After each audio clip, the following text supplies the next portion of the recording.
Okay, so let's get started. We're going to be taking a look in this tutorial at how to dial in our low and high slope injector style tuning for an F150 application. We've already covered in an earlier tutorial how to do the low and high slope tuning for a Mustang, so now we're going to carry that same concept over here for F150s. Now, F150s have a map sensor, they're speed density based, so we have to go about calibrating and tuning the low and high slope a little bit different. So what we're going to do here is open up an F150 file. We're going to open up a F150 log file and then take a look at our Excel calculator from our training course. I have a dedicated page that's going to allow us to do the calibrating and tuning process. So let's jump in here. Let's open up a stock F150 file, take a look at a few things. Then we're going to talk about low and high slope real quick, and then we'll move to the calculator to understand how that's going to work. Then we'll jump into the data log, take a look at the data, and being able to use the table overlays that I've created for allowing us to do the low and high slope tuning process.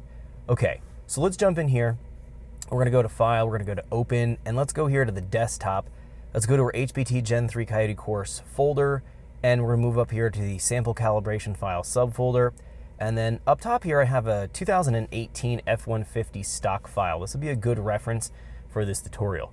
If we jump in here to the Engine tab, and we move from Fuel here into our General area, we have the injector data that we can program for both the port injection and the direct injection. So we have a lot of tables, a lot of parameters that can be changed.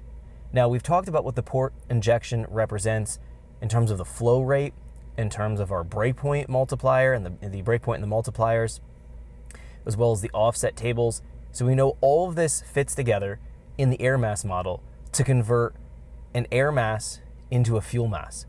So with the F150s, we have speed density tables. Essentially, when it's driving through the speed density tables, it's figuring out what the estimation of air mass is coming into the engine because there's a mass airflow sensor on an F150.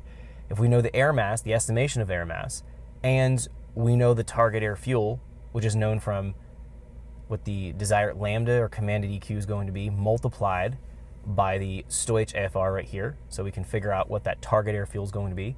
Air mass divided by target air fuel gives us fuel mass. Fuel mass gets converted into an injector pulse width going through the port injection data and the direct injection data. So it's translating the flow rate of the injector into an injector pulse width relative to the size and flow of the injector.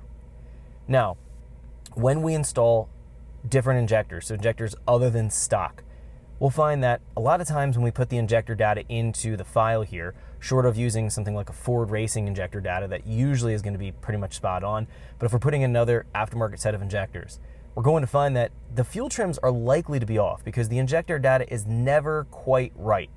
And that's the case for pretty much all aftermarket injectors that I've worked with and I've found. So it's always going to leave us kind of this margin of error. Some injector sets with injector data may be better than others, but there's going to be a margin of error. I'd rather not take that margin of error and bake it into the speed density tables, which translate what the air mass into fuel mass is going to be, because if we have a discrepancy in our fueling, we have a couple different ways we can correct it. We either deal with the injector data or we go into the speed density tables and tell the engine control module we're moving more or less air into the engine, and therefore it'll adjust the injector pulse width up or down a little bit to change the fuel flow, to change the fueling into the engine. We don't want to absorb bad injector data into our normal speed density operation. We want to be able to report that air mass correctly because this is a torque-based system on an F150. So if our air mass is incorrect, then our torque calculation is incorrect. Things like idle, transmission shifting, any kind of torque modeling or mapping will be thrown off. We don't want that. We want to be as accurate as possible. So in this situation, if I'm finding that I'm off maybe 5, 10, 15% when I'm entering my injector data in, I can go in and change the low and high slopes here. So we see our flow rate low, flow rate high. This is known as the low and high slope. So the flow rate low below a certain breakpoint. So we take breakpoint and we multiply it by the breakpoint multiplier here. That'll give us the nonlinear behavior of the injector, or what the nonlinear flow of the injector is going to be, so the low slope. And then if we are above the breakpoint, whatever the breakpoint and the multiplier here is, it's going to use the high slope or the linear operation of the injector. So that's the purpose of a low and a high slope. We can actually go in here and tweak and adjust both of low and high slope independent of each other or at the same time to get our fuel trims back in line so we don't absorb potential bad injector data into our airflow model through going in and tweaking and adjusting the speed density tables. So let's jump in here and let's take a look at how we can go through the calibration process. It's pretty simple. So what we're gonna do is move from our VCM editor software, and we're gonna go in here to our Excel course calculator. We're gonna be looking for the page labeled SD Slope Tuning. So the injector slope here was used for Mustangs. SD Slope Tuning is gonna be used for F-150s because they're map pressure based, speed density based. So what we're gonna find in our calculator here, we have up at the very top, the first thing we have low slope, high slope, breakpoint. We also have offset voltages here. We're gonna find that anything that's in the green, any of our green values, are gonna be values that we manually enter in. Anything that's gonna be in the blue values are values that are gonna be calculated for us. We'll also find then the orange and the yellow value is calculated as well. I just changed those colors so they stand out a little bit.